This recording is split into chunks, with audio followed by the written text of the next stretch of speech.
So we're going to mention it because we've done this and we're doing it again because of literal technical difficulties. So welcome to Southern Perspective episode 3.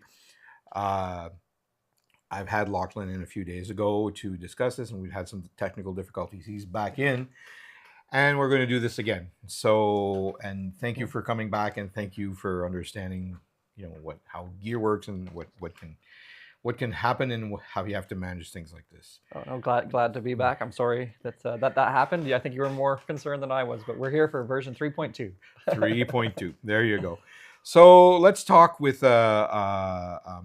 let's start with what happened. You had a long meeting. It was quite a long meeting at on the 22nd, right? Yes, 12:03 is whenever we adjourn. So you actually went into the other, it's a 2-day meeting, right? A 2-day meeting. We're working hard. Yeah, it's the longest meeting we've had since I've been mayor. We had a few late night ones early on in the term. This was the longest, but it was also the beefiest of all our meetings. We've had 3 delegations, a lot about infrastructure. So okay. So a lot of good topics, a lot that we should spend time on. But yeah, 5.5 hours is a good amount of time to be sitting.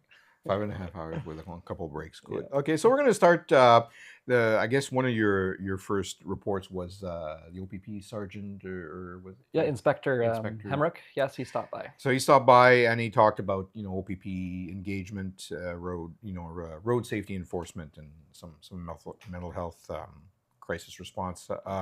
So the OPP sort of emphasized stronger visibility in schools and neighborhoods, community events, and this is saying that this is sort of a modern approach to modern policing. Yeah. So given with the frauds going on and whatnot, how do you see that sort of affecting small town South Glengarry? Yeah, so he talked about a little bit speed enforcement, but or road enforcement, how our roads have been less safe across SDNG, and a lot of it is drinking, driving, distracted driving, kind of your classic things that we can do. But to the enforcement in schools was another highlight of his, is getting in, making policing seem human, and then again the change in technology now. A lot of it comes through your phone. A lot of bad things can come that way. So it's just another reinforcement of be safe. Ask an adult, and ask if you don't get a good answer from that adult, you can ask another adult or somebody you trust. And then you talked about the medical. There's a mental health. Mental health. Yes, that's been very well received. So that's a police officer and I don't know if it's a nurse proper or like a RPN, RN, or somebody in the medical staff, but it's been very well received, and it's a nice way how to do policing, in that many calls do require some mental health portion of it. Okay. And the medical industry is much more trained and equipped to deal with those situations. So all those things are just wonderful for the community that the OPP is doing. So how is that? So for example, like on a medical call, is that somewhere maybe a mental health professional would be going with a police officer to some of those calls? Or yes, and I don't know the exact title of the individual who goes, so I don't want to put the wrong titles. I know titles matter, but yes, it's not just 2 police officers showing up with their full gear. Oftentimes somebody in I'd like to say less enforcement, a little bit more of that medical care or that care and that mental health care. So it's working very well, though. So, and then they also talked about you mentioned the sort of the road safety, and and we're still despite years of education on impaired driving, speeding, and distracted driving now with cell phones and and seatbelt non-compliance, non-use of seatbelt, they remain top causes of collisions. Yes. So I guess they're doing a little bit more mass roadside screening. Is there something the township is able to do alongside what the OPP is to further reduce, the persistent traffic issues, some of these things? Yes, it is hard to govern people's behavior, right? Like I think enough of us know not to drink and drive, and also not to use your phone. And I imagine drinking and driving is lower. Distracted driving is probably more prevalent than you'd like. But the township does have some speed signs in say St. Raffles, where the school is. Additionally, And it's You not have always, a few of them through the township, right? yes, and at one point they were getting taken, so that's why we don't have as many. Like we had mobile ones that we could move, Okay. but they would disappear. So that's like an unknown fact as to why we don't have as many as we'd like. And I think that might be at the county level too. So um, additionally, sorry, yeah. So additionally, same word for the same story, but we can make our roads feel narrower because that's the ultimate traffic control would be whenever you're driving on the 401, the Jersey barriers come up, Yeah. and all of a sudden you slow down because you feel that, and you're still Yeah. driving within the same lines. We could perhaps in our villages tight, like make narrower corridors, because right now we have great roads and that's what people expect. But with those great roads, make people comfortable. Yeah. to People drive. like feeling the width, but Mhm. that sort of brings on the behavior of saying, you feel freer, therefore you can go through it faster. Yes, yeah. And I think I said that in episode 2, so I apologize for saying the same thing twice. No, you didn't. Well, they don't know about that, so they don't know what it is. So. Okay, all right. So one of the things that did also come up, so moving on from the OPP, the water and water financial plan. Now discussed was a 10-year financial plan project that sees 7 to 8% annual rate increases Yes. to sustain, the critical water and wastewater infrastructure while balancing reserves and debt.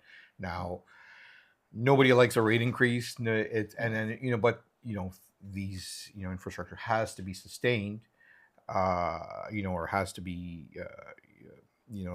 they have to be maintained, So, how do you see this 7 to 8%, or how can I say this? How does this 7 to 8% affect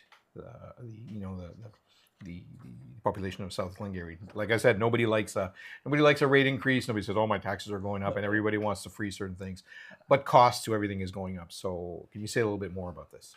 Yes. So water is a user pay system, so you're typically not going to use tax dollars, and a lot of people say water tax when it is like water usage fee or water rate.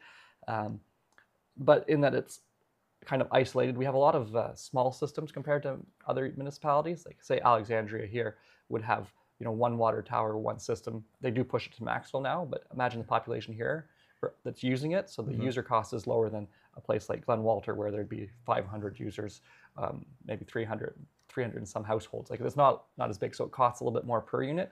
But specific to the rates and the increases is 2021 to now have gone up 3%. And in that time, unfortunately, COVID kind of pushed inflation up quite a bit. So it's a little bit making up. So that 7 to 8% is to make sure it's sustainable. We're not trying to fund it too heavily. We're not trying to charge users more than what it costs. Even in that number, there's some provincial grants assumed. Like we wouldn't take on projects without provincial and federal funding. So if we assume no funding, that number would be higher. And really, 7% may seem as unbelievable. And how much is that? How you figure that translates on a typical water bill would. Well, I can't do the numbers just offhand. I'll give you for example, would be the Glen Walter water tower. We built that. And we have millions of dollars coming in. So say we have 500 users, and I forget the exact number of amount of money we have, but say it's 4 million. That's 4 million that the users don't have to pay. So so on a project of that size, that 4 million would have had to be paid by the users if we hadn't got the grant. Now we wouldn't have done it without the grant. So I mean, the savings. But 7.8%. Oh, sorry. Yes. On a typical water bill, user water bill, $5.50 a month. That's not. It's not in this day and age, it's quite reasonable in my opinion. Yes. Yeah. Sorry, and thank you for bringing me back there. I thought you were trying to ask me a very specific question. I'm like, I don't know how federal provincial grants, but yes, $5.50, and it would be an addition every year. So it'd be like the first year would be $5.50, next year would be $5.50 plus another $5.50, so it'd be $11. So it slowly adds up. Yeah. Okay. No, that makes sense. And then these, of course, this will ensure long-term, long-term service stability, right? Yes. Okay. You had some discussions about the sort of heritage designation. So I guess it was sort of a little bit of a debate on choosing to consult the municipal heritage committee before moving ahead with some designation. Can you say a little bit more about? Yes, it started with the community activity in that we allowed a 8-plex, and that was not well received in South Lancaster. So alone that, I'm not going to hide from that, but it was a decision of council. and now they're looking towards to preserve future properties. As there was 3 options: do nothing, designate individual properties on a not first come, but like an application basis, which costs about $2,000 to $3,000, or look at the whole area as a heritage designation. That would cost $50,000 to $150,000. I think council, from what I heard, was leaning towards option number 2, allowing some designation per building, because we don't want to have everybody have to do it if it's because sometimes it can be restrictive. I think last time you said like the light bulb. Yeah, changing a light. People are all worried that they can't change the light bulb or change the color of a light bulb outside of their building. And that's not what designation is about. No, it's not. It's about keeping the character of the community. However, it might put a burden on some properties that don't need it. So we're trying to have that fine line so that we can support the people who want to maintain heritage, as well as allow those to modify and hopefully within the character of the village. Yeah, I think that the key phrase, as you said, keeping the character of the community, that's the importance, as we are,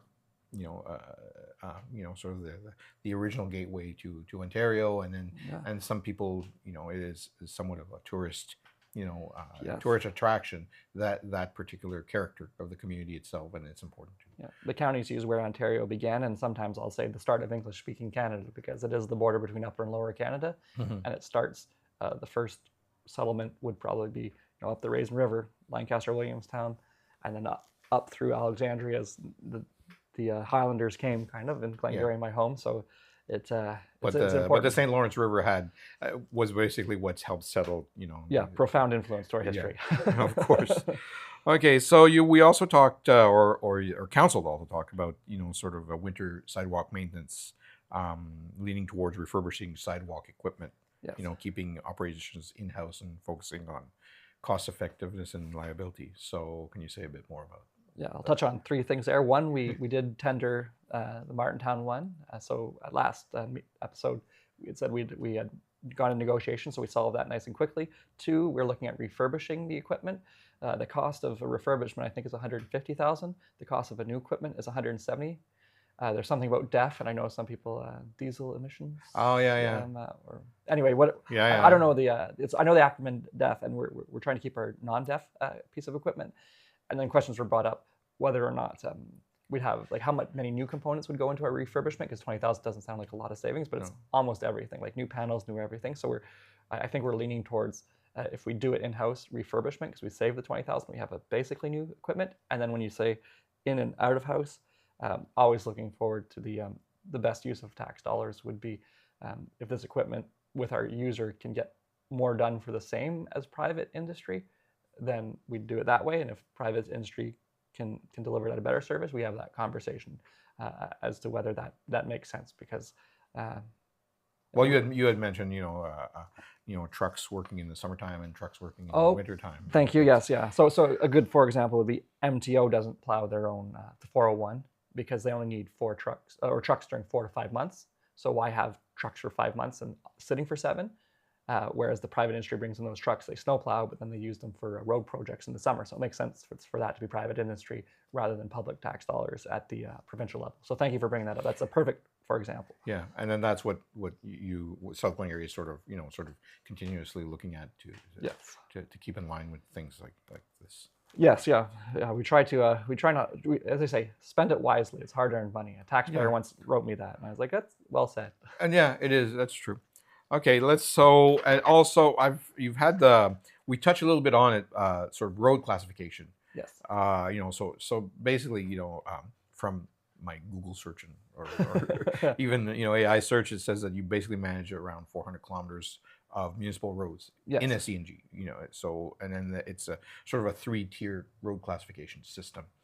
So and roads would need to be your South Glengarry is sort of thinking of reclassifying certain roads to what purpose, and can you say a little bit more about this? Yes. So the roads classification, one item that came up was how many, and I'll get to road classification again, is how many entrances per kilometer. Okay. And we're moving it to 6 to match the counties. Some of our members of council, and that's the way the discussion is going to be ongoing, thinks that that's not enough because we want more houses. I guess that's the province pushing it. My personal opinion would be I'd like to see more houses in our urban settlement areas. But we can't, in a sense, we can't have more houses in the country because that's all farmland, right? Oh yes, and there is a great deal of restriction. So Deputy Mayor Lang mentioned that, and it was a good point. Is he said, like, we're talking like there's going to be houses everywhere, but Yeah. there won't be, because Ag 1 land is very valuable to the province, and they won't let us build there. So there's only a few spots. So it might be a smaller conversation than we're thinking, and not smaller, but more specific. Like, these spots are where we want to kind of sprawl, and these spots are where we want to go up. But additionally, on the classifications, there are arterial, collectors, and then local roads. And the idea would be, different set standards for different places. Like in Lancaster, you want more, like in our villages, you want more driveways per kilometer, because that's where it's meant to be. That's where our services are. And in the country, you probably want less laneways per kilometer, because that's where you're wanting to go fast. And road safety would say the more driveways you have on an 80 road, the more interactions with on and off, the more opportunity for accidents. So that's road safety aspect versus home building. So there's a little push and pull on safety versus build homes faster. Okay, that's interesting. You were discussing drinking water, like a policy, not drinking water advisory, but what's this all about? An update to identify that there's now more than just mailers. We have Facebook. We have Avoyant Alert, a new program which pushes notifications to the users. That's an application? Or? That's an application, so you can go on our website and find it there. Additionally, what does that particularly do? So if we do have a notice or something that water users should be made aware of, it sends them a text or an email in whatever way they want. Yeah. So it's I guess it's a digital mailer, but immediate. So sort of a similar, but not to what Hydro One does whenever they have. Perfect example. For what some of the folks understand what it is, but yes, it's exactly what Hydro One. It will be fixed at 10:30 p.m. or estimated. So it can push out notices like that. Okay. Additionally, we changed it from boil water advisory policy to water. I forget the term. It's not just boil water; it's water advisory. Okay. So just to make it more broad, because we don't just call it like busted pipes as our infrastructure ages. That's not a boil watery. Boil water advisory. I merged the words there. It is Friday morning, and we need to articulate. Yeah, it's okay. Okay, so finally on my my list here, we had we touched a little bit on this. Sort of it was for the levels of service. Sort of whether it's a decision to you folks to take on work, outsourcing versus in-house. Yep. That was, I guess that's one of the things can you say a little bit more about what decisions are being made? Is it a little bit different than what we just discussed? Or? Sure. And it touches on mowing. We looked at our mowing service levels, and at one point we had done them out of like outside services, but we brought them in. And what we're looking at right now is we have 2 mowers activated most of the summer. That's in-house. In-house, yes, and it's roadside mowing. Okay. However, we do have the problem at times of our operators are very busy during the winter. They would never take a winter storm off. Okay. So that they accrue vacation, which obviously is taken during the summer, and it's earned, so there's no problems there. But sometimes we'll have 2 mowers and 1 operator, so you can't run 2 mowers with 1 person. So we're looking at that, perhaps having a 3rd run, and whether that would be in-house or out of house, like done by us or done by a private company.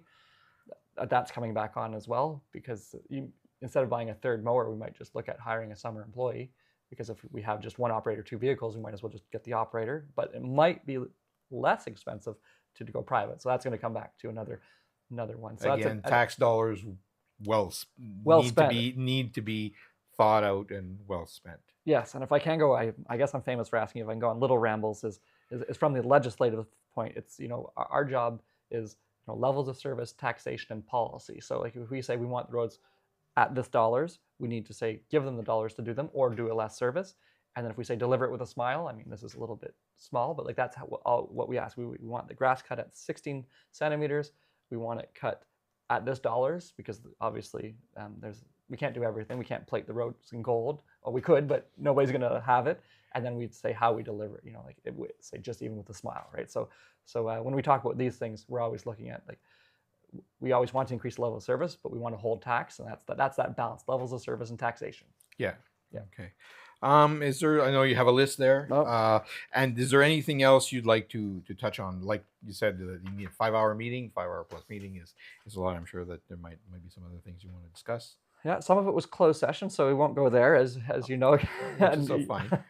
um, but Councillor Jaworski brought up something about Tweed is pushing for better recycling and perhaps waste incineration, and they put a motion, and we're going to support that motion. The idea is like they do it quite well in Europe. I think the city of Ottawa is considering it, and it could be a way how to save money for And many. what would this look like? So I think we discussed perhaps even in the last 2 episodes, like ICI, so industrial, commercial, and institutional recycling isn't getting picked up anymore, and the province kind of pushed that to the producers. But incineration would be making energy from the waste and burning it. That would likely happen. I think it has to be a City of Ottawa initiative. It's too big for South Glengarry to take on by ourselves, or even SDNG. But I think there's a movement to encourage the province to. And then you did mention in another episode of the 3 R's. Oh yes, that's important as well too, as opposed to reduce, reuse, recycle. Yeah. And I always say in that order, right? The first two are actually very important. Recycling is one thing to get picked up and to monitor, but if we can start at at the grassroots level at ourselves, that to reduce and reuse, as opposed to throwing it onto the street and and bugging politicians why isn't getting picked up. Start with ourselves, looking at ourselves, how we consume and how we could. Yes. We could either reduce the consumption or reuse what we're doing, whether it's glass jars or whatnot. Be the change you wish to see in the world. Absolutely. Absolutely. Good. Is there anything else you want to touch on? I think there was. Well, I'm gonna go after Jamie here for a bit, if I may. Yeah. Well, there was shots fired. So So I thought of something. The version 3.1 didn't have this, but tomorrow. I think the relay, is it Relay for Life or the community living? Yes. Race? Yep. So there will be a South Glengarry versus North Glengarry run. It's supposed to be mayor to mayor, but I didn't see Jamie's name. I guess I'm running not against the mayor because I'd be afraid to run against myself too. So that's my shot fired. And in all fairness, he's probably busy. And if I can respond, would be thank you very much for Jamie for going to bed thinking of me. I'm not glad I put you to sleep, but it's very very thoughtful of you to think of me as your video, and I'll work on my change of resonance and range. Of the last thing he thinks about when you when he goes to bed. Yeah, I like that. But in fairness, and to be perfectly honest to him, he's been very kind to me. At my first OGRA Ontario Good Roads meeting, he kindly said, he pulled me aside and gave me some advice. So as much as we do this somewhat tongue-in-cheek shots fired, as you say, I do appreciate the help that he's given me throughout the last 3 years, because he's been there before. He's just little nudges and support. So thank you, Jamie. I wish I would have raced you though.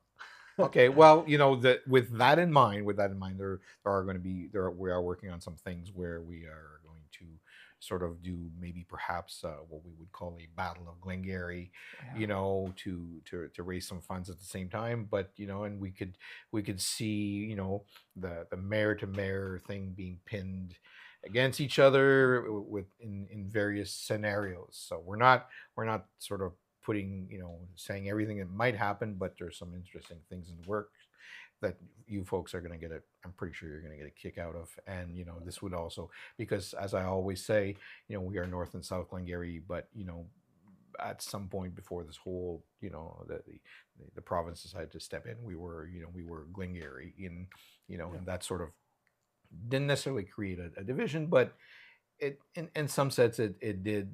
But we are still Glengarry at heart. That's what we are. Glengarry, my home. Glengarry, my home. Well, thank you very much for coming in again. You only, I guess we know, and now you know. So continue to follow. You do know that you can go to the South Glengarry YouTube channel to actually subscribe to the channel. That's always the best. Subscribe to this channel. Subscribe to that channel, and you can watch all of the the meetings, the proceedings from the meetings. Either live, or you can even watch them, on rerun. We have a link at the bottom. I guess it would be at the bottom of our of this here to actually go to the full meetings. Yes. Thank you very much, Mayor McDonald, for coming in. Hopefully we'll do this again for episode 4, and it'll be a 4.1 and not necessarily a 2. Thanks again. Thank you. Bye-bye now.